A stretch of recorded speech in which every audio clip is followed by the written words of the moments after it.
morning. I'm Reverend Sue Browning. I am the minister who serves the Unitarian Universalist Fellowship at Easton and the Unitarian Universalists of the Chester River. It is good to be together today. So today is what we call an intergenerational service. It's a service where I picture all of our members and friends, from our youngest to our oldest.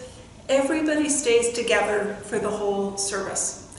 We will have some time for music, we will have some stories, and at the end of the service, we will have our annual bread communion service. Well, at least I will get it started. My service leader today is my husband, Bill, and then you'll have to finish the eating parts in your home. And if we were all together in our sanctuaries, we would have out a coloring table. I do encourage folks, anybody, go ahead and color and amuse yourself during the service. And we will be taking time to think about what is it we are thankful for and how it is we can reach out to one another this Thanksgiving. If you're new to Unitarian Universalism or you're curious about our congregations, track us down through our website, our email, our phone numbers are all there. We would love to get to know you. We are glad you are here today.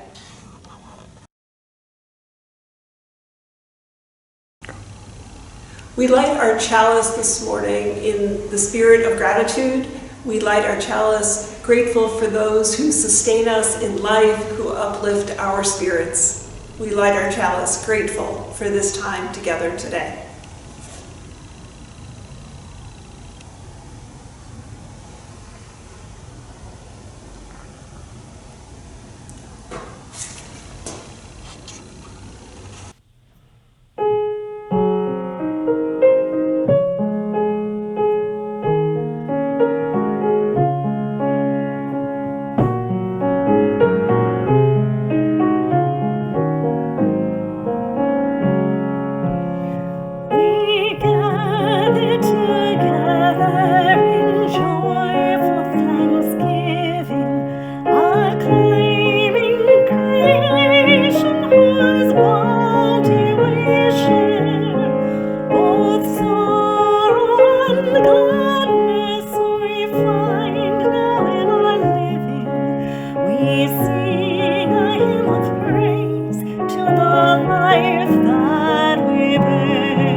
So we're going to start today with a story, and while it has not snowed yet, I'd like you to think about a snowflake.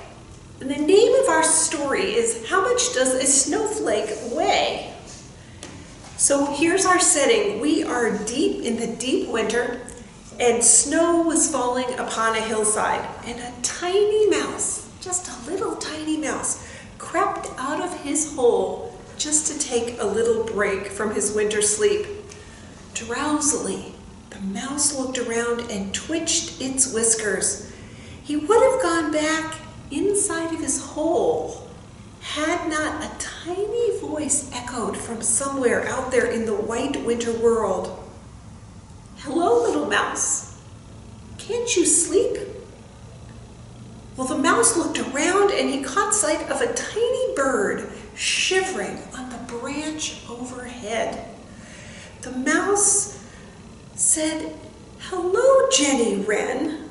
Wren is a kind of a bird. "It is so nice to have some company today. I just came up for a bit of air before I go back to sleep." But it was good good to have that company for a while, and the mouse and the wren sat there together, huddled beneath one of the very lowest branches of the pine tree.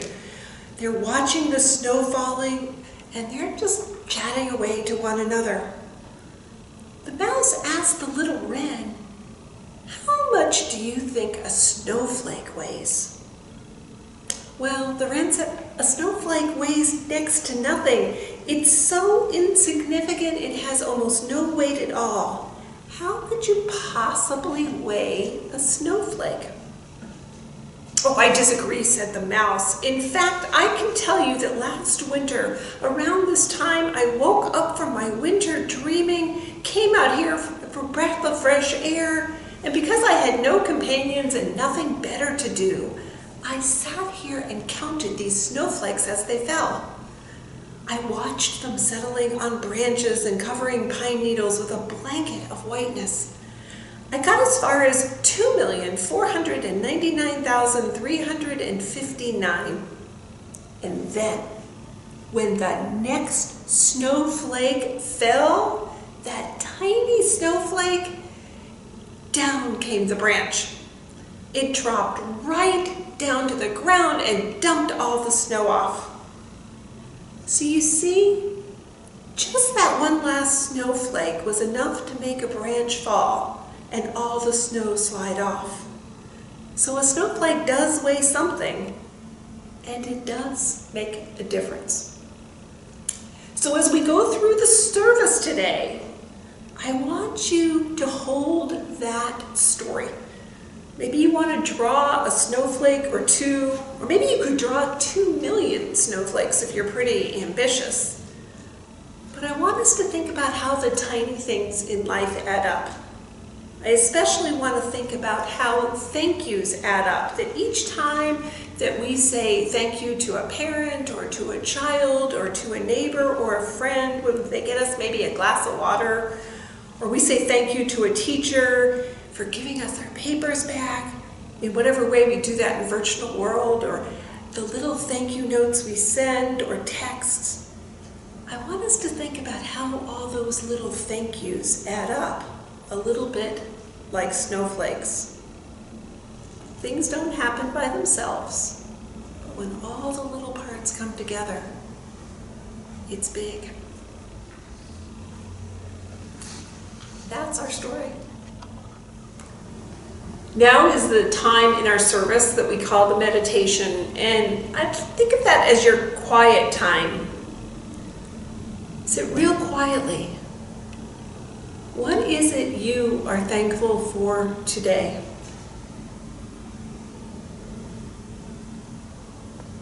Maybe you're thinking about the food that you have in your home and are grateful for that. Maybe you're grateful that there's heat in your house and it can go on and off as you need it. Wondering if you're grateful if you have a cell phone, if that's something you're grateful for. For games that you play with your friends, for your friends. I think during COVID, during the virus, there's still so many things that we are thankful for. And now, think also, what are the many ways that you know to say thank you? We can use our words, our drawings.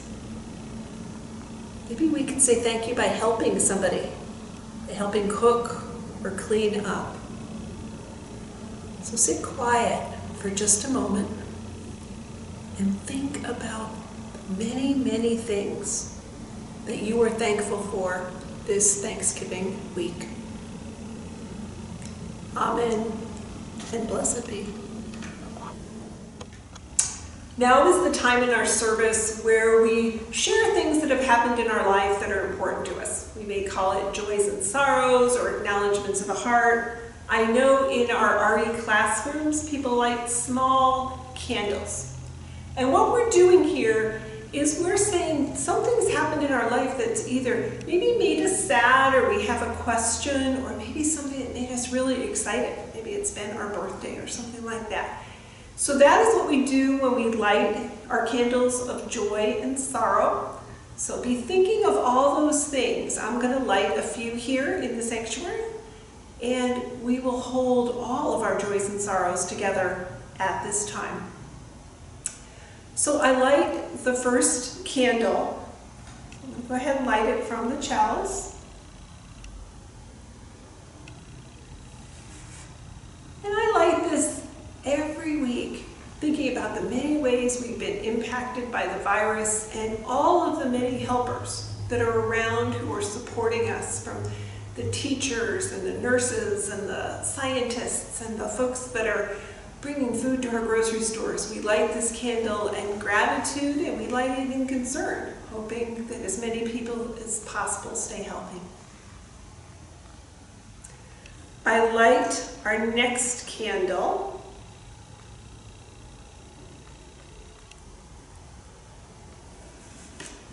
For those in the Easton congregation, we're thinking of Ed, who had some surgery over a week ago and is still in the hospital recovering. And we send Ed and Marilyn our love.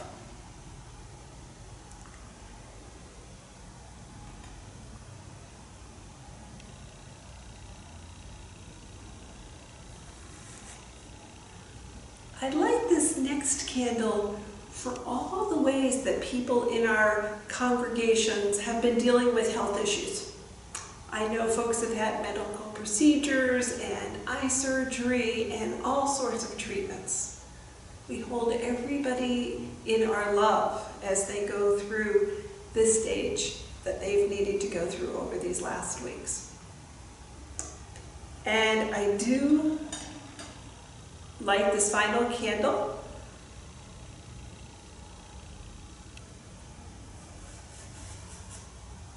I light this candle in hope. I light this candle in resiliency for a joyful Thanksgiving weekend for us all. Amen and blessed be. This month, each of the two congregations has picked a partner, a group in the community that we want to support with our generous donations. Generosity means that we give from our hearts, and we give what we can to help other people out who have a good idea and know where there might be some needs in the community. So I'm just going to use this as a quick reminder. Both congregations have heard about these opportunities to give, and remind you that Chester River has worked with the Department of Social Services, and we'll be having a family that the congregation can support this year. It's going to be supported, instead of presents that we wrap, through gift cards, so financial donations are welcome, and the deadline is December 1st. And here's the cool thing. You can send a check to the church and mark it that you would like to give it to the outreach collection. Or you can go to the website and check out the new donate button. You can actually put your information right in there, and you are a click away from supporting this family during the holiday season. In Easton, there is an opportunity to give to the Alpha Kappa Alpha sororities scholarship program. And we've donated in Easton to this scholarship program for years and years, and you heard from members of the organization last week. It's on the recording of the service. And there is also an option to either send a check or use the donate button. So for the many ways we are grateful, for the many ways that we extend the bounty in our lives, thank you. Thank you for your generosity.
So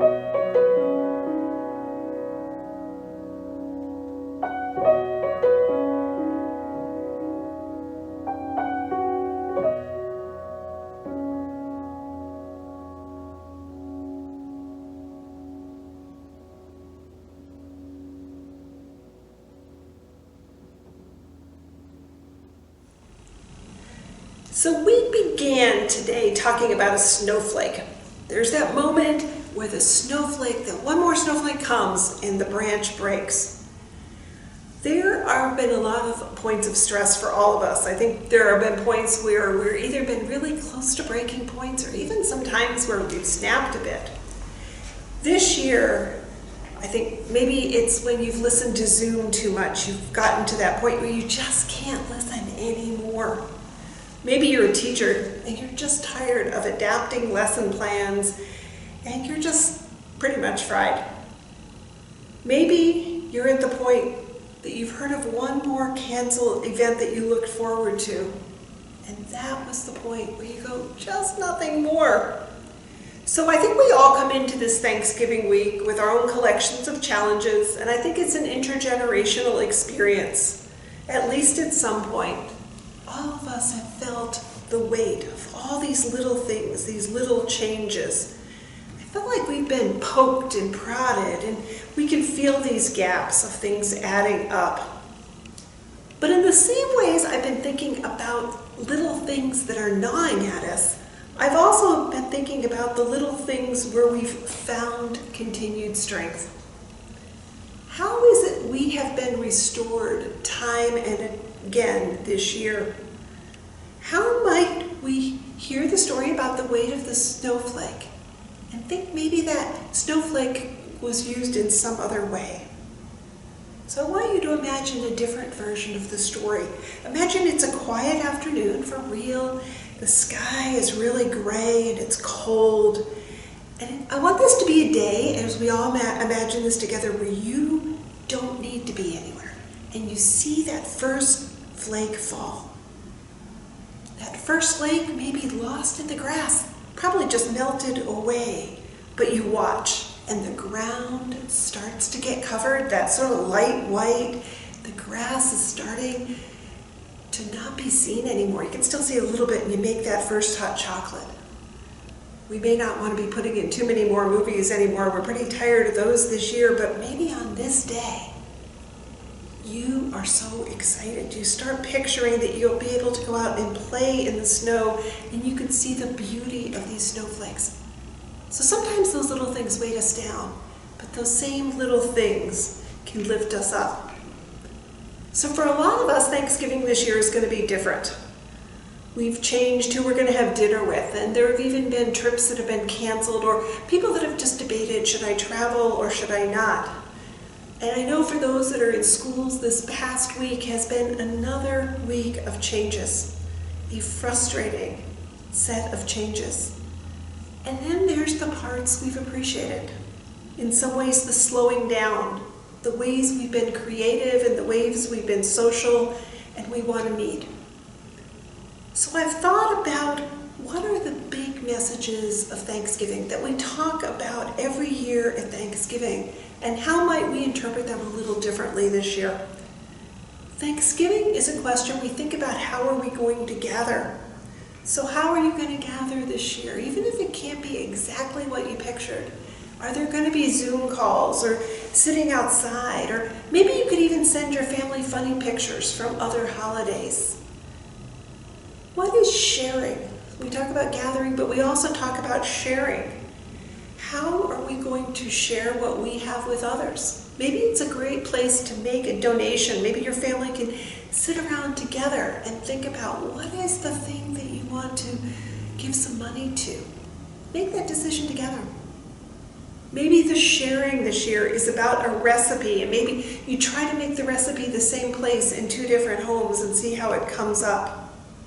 Maybe you want to send a gift, a card to somebody. But I've also thought about another question, which is, who is it you want to thank? And how do you want to do that? Because I think for many of us, some folks are feeling a little further out on a limb than others. It's been 8 months of some stress. Maybe it's not even related to a pandemic. Maybe it's a family with a newborn or somebody dealing with health issues. What might lighten their load as you look around to where your little gestures could make a difference? About a week after the election, it's hard to believe the election was just over 2 weeks ago, I pulled into McDonald's. It was early in the morning, I hadn't had my coffee yet, and I ordered my coffee and an Egg McMuffin, and I was for some reason thinking about all the different people on the roads, who had voted for whom, and figuring that half the people had voted for different people, and my mind was wandering a bit as I got up to the window and I handed my credit card to the cashier to pay my bill. And the energetic cashier, he gave me a big smile. Well, he had a mask on, but you know how you can still tell if people are smiling even if they have a mask on? And you have to remember, I hadn't had coffee yet, so I'm probably looking a little grumpy, and he says, "It's your lucky day. The car in front of you paid for your order." Well, I was surprised. I was shocked, actually. I was, I think, $5.82 richer than I thought I would be.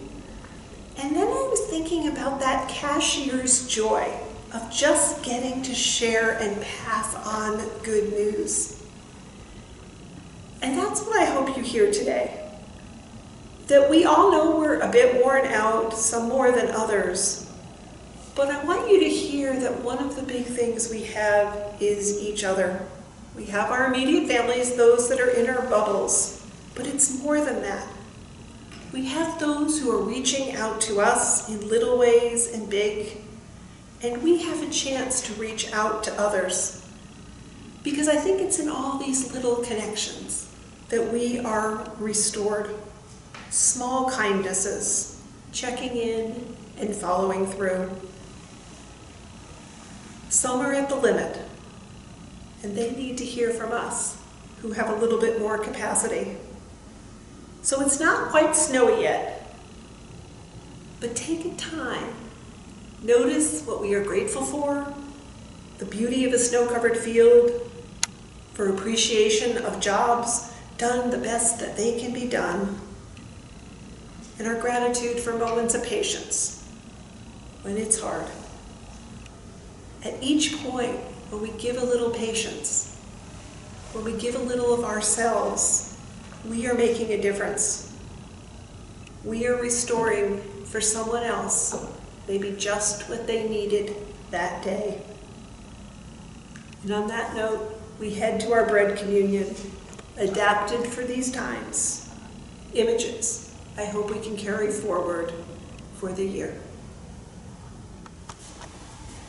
We will now begin our Unitarian Universalist bread communion. This communion may be different than for some folks that have done communion in other faith traditions. It is our way of lifting up gratitude as we set a shared table. In the United States, Thanksgiving is this ritual where we lift gratitude and center it in our lives. And today, we are going to set a shared table as a reminder of these many ways that we express gratitude. Usually, we would have the children in the congregations bring forward all the gifts to this table. And today, my husband Bill has agreed to be our helper, and he will be bringing forward the many gifts as we set this ritual table. We begin with the tablecloth.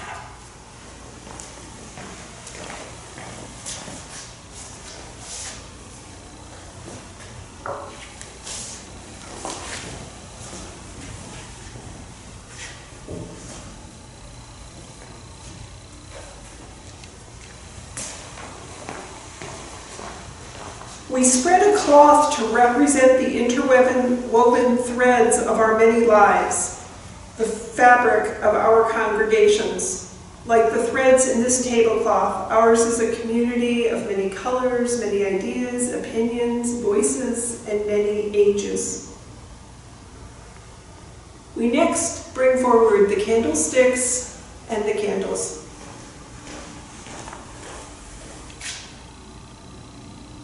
And we light these candles off of our chalice.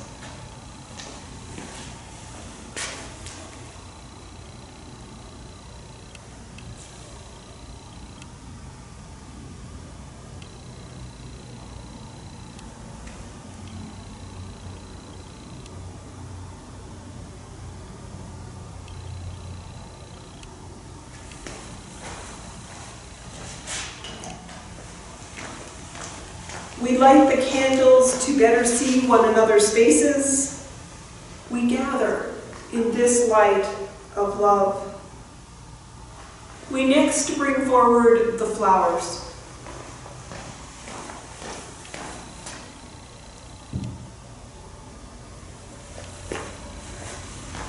We bring flowers to the table.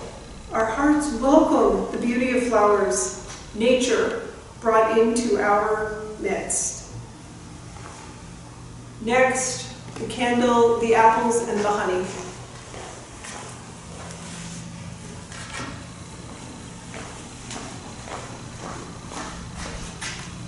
We bring apples and honey to our table, which symbolize the sweetness of the harvest, the gifts of the earth. And now we bring forward the bread.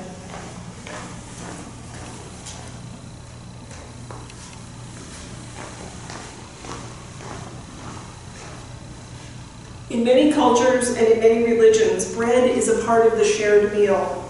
It symbolizes many things, and it is a reminder of the ways we share life, the sharing of the bounty of life. It's a reminder of what sustains us. We offer the bounty of this table.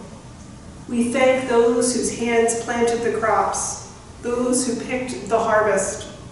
We thank those who made the bread. Spirit of life, Spirit of love, we give thanks for all that is on this table. And we thank you today for this community. This table is a reminder of our need for communion of the minds and hearts and spirit. We are one another's harvest. In a moment, you can share the food in your home, share as you would like. We will have our final hymn now, and it's a chance to reflect, a chance to listen to one another's hearts. The hymn is We Give Thanks.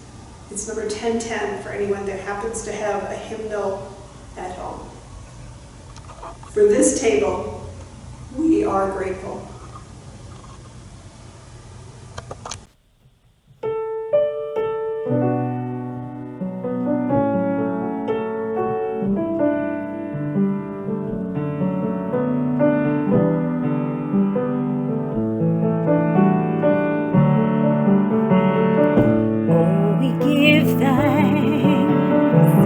For this precious day, for our gathered here, those far away, for this time we share with love and care. Oh, we give thanks for this precious day. Oh, we give thanks for this precious day, for our gathered here and those far away, for this food we share with love and care. Oh, we give thanks for this precious day, for this time we share with love and care. Oh, we give thanks for this precious day.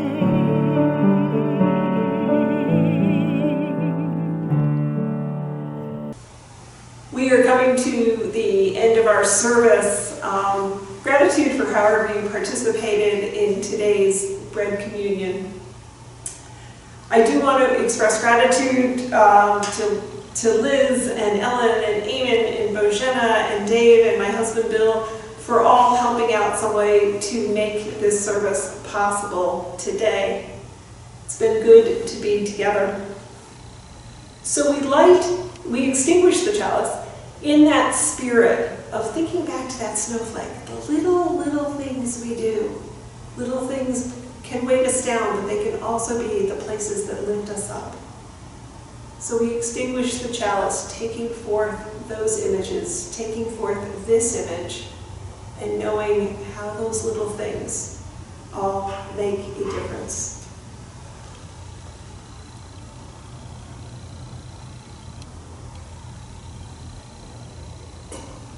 Go in peace. Go in love. Go knowing love surrounds you wherever